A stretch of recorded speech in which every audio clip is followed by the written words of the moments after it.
Bristol Community College, Mathematics with Dan Avedikian, Math 060, Topics in Developmental Mathematics, Section 2.2, Problem 18.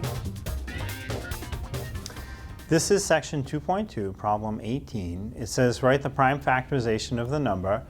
Write repeated factors using exponents. So we have to find the prime factorization of 90. What prime numbers multiply to make a 90?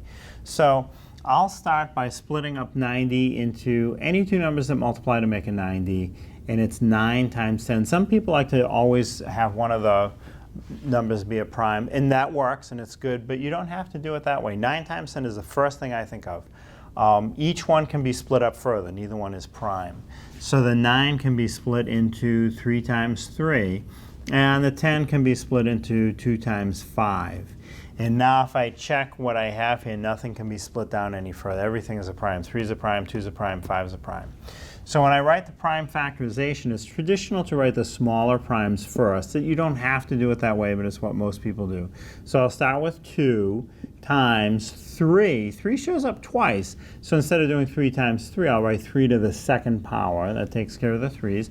And then I also have a 5, so times 5. So if I multiply 2 times 3 to the second power times 5, it will come out to 90.